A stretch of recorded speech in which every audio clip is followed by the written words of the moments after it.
শালা কাকার নিকুচি করেছে। নন্তে বিশে কিছু বলবি? তোরা শ্মশানে গিয়ে কাঠের ব্যবস্থা কর, আমি ছেড়ে তাকে নিয়ে আসছি। যা যা যা ঠিক আছে। যা যা।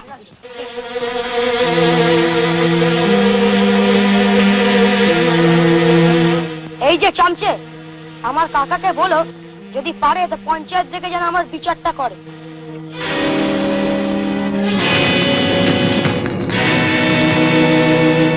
আচ্ছা বলতো রঞ্জন, তোদের গোলা ভর্তি ধান থেকে গায়ের চাষিরা যদি একটু ভাগ পেত তাহলে হয়তো এভাবে না খেতে পেয়ে মারা যেত না। অথচ তোর কাকা সনাতন বাবু অবিনাশকে দিয়ে রাতের অন্ধকারে গাড়ি গাড়ি চাল পাচার করছে। এইসব চাল আসছে কোথা থেকে? যেখান থেকে আসুক আমাদের দেখার দরকার নেই। জানতে আজ রাতেই অবিনাশের গাড়ি ধরতে হবে, আমাদের গোলা থেকেও চাল পাচার করতে হবে। বিশেষ মাঝ রাতে তোরা খিড়কির দরজার পেছনে এসে দাঁড়াবি, আমি সোজা নেমে আসবো, তারপর সোজা কাছারি বাড়ি। তুই নিজেদের গোলার থেকে ধান চুরি করবি? আরে চুরি করে যত পাপ হবে বিলিয়ে দিয়ে তার থেকে অনেক বেশি পুণ্য হবে। জয় বলে বাবা। এস্টেটের আয় হলো ৬৬,০৫৬ টাকা ২৯ পয়সা। ওই একই বছরে এস্টেটের ক্ষতি হলো ১,৩৩,২৫১ টাকা ২০ পয়সা। কে অবিনাশ, এত ব্যস্ত কেন? হ্যাঁ আগে ব্যস্ত না হয়ে উপায় আছে? বড় বাবুর ছেলে রঞ্জন বাড়িতে গিয়ে শাসিয়ে এসেছে। রঞ্জন শাসিয়ে এসেছে কেন? আগে কৈফিয়ত চেয়েছে, এই দুর্ভিক্ষের মধ্যে আমার ঘরে এত ধান মজুত হচ্ছে কি করে। একদিনের সময় দিয়ে বলেছে চাষিদের মধ্যে হয় বিলিয়ে দাও, নইলে সব লুট করে নেবে।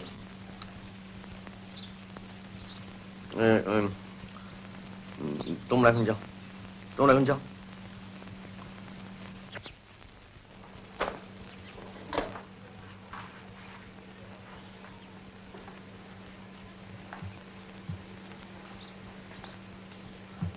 ছেলেটা দেখছি বড্ড তেল বেড়েছে।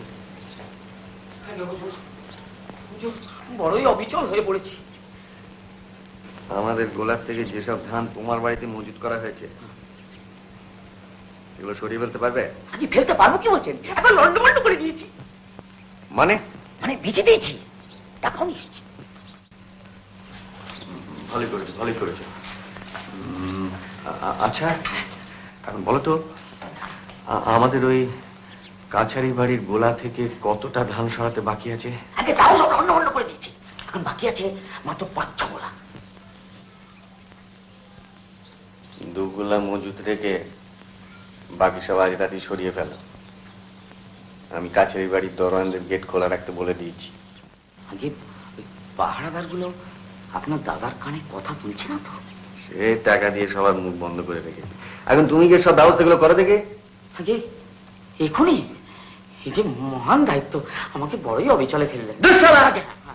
যা বলছি তাই কর। হ্যাঁ এক্ষুনি যাচ্ছি, আমি লন্ডন করে দিচ্ছি। যাবো আমি লন্ডন করে দেবো। কি হলো, আবার ফিরলে কেন? আগে একটা কথা বলবো বলে এসেছিলাম, ভুলিয়ে ফেলেছিলাম, এখন মনে পড়ে গেছে। কি কথা? আগে আপনার ওই বিচুজি মার্কা ভাইপো রঞ্জন আপনার লোকজনদের ধমক দিয়ে সবশেষে বলে গেছে কাকাকে বলো যদি পারে আমার জন্য বিচার করে।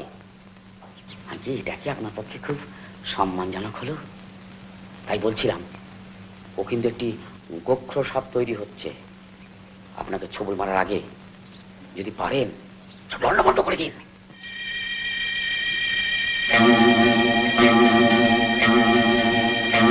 গোখ্র সাপকে মারার জন্য নেউলের জন্ম। এরা দাঁত দিয়ে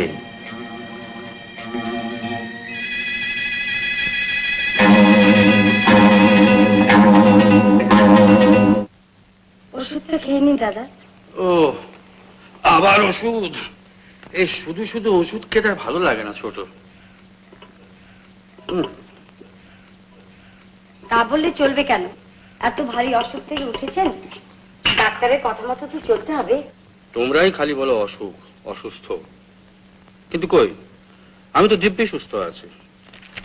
হ্যাঁ অসুস্থ হতাম যদি তোমরা আমার পাশে এসে না দাঁড়াতে। কই এই কথা তো বলছেন না। আমাদের দুর্দিনে সেদিন যদি আপনি দাদার মতো আমাদের পাশে এসে না দাঁড়াতেন, তাহলে তো আমরাও ফেসে যেতাম। তুমিও তো বলছো না আমার স্ত্রী মারা যাওয়ার পরে রঞ্জকে যদি মায়ের স্নেহে মানুষ না করতে, রঞ্জটা ভেসে যেত। আর আমার অসুখের সময় এই স্টেটের দায়িত্ব যদি সনাতন না নিত, তাহলে এই বিরাট সম্পত্তি সবাই লুটে ফুটে খেত।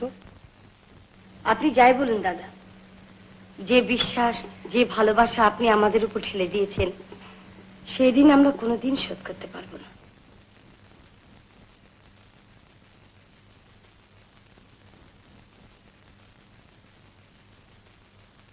কিরে সনাতন, কিছু বলবি?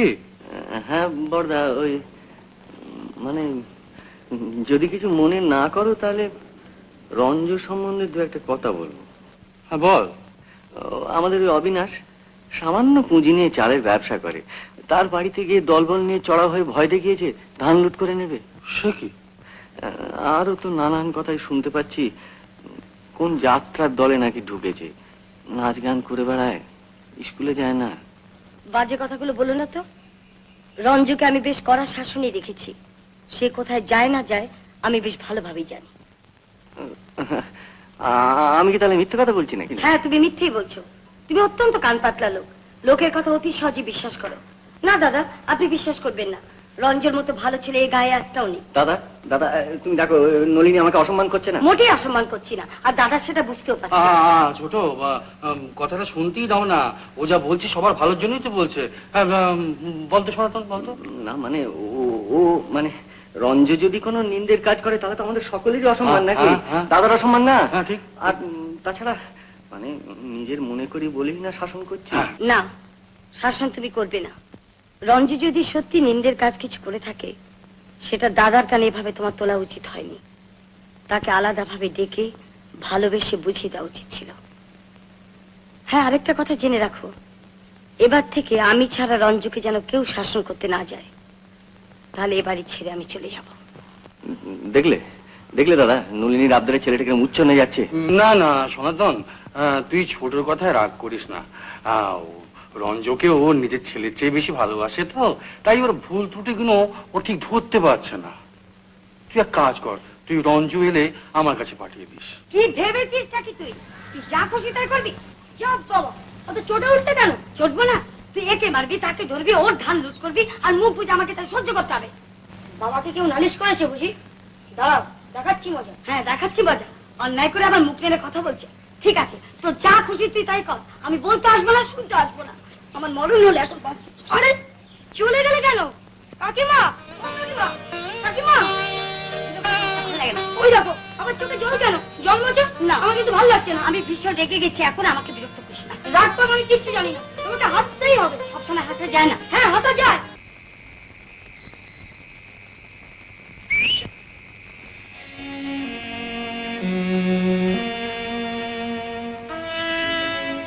বস্তাগুলো এনেছিস তো? এই তো চল, চল, চল, চল, চল, চল।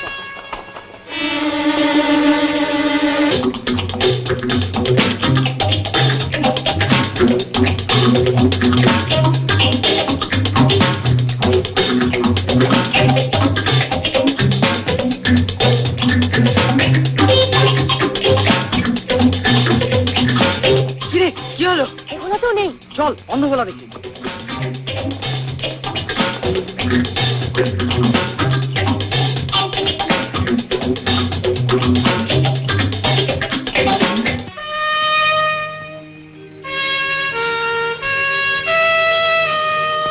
জয় বলে বাবা।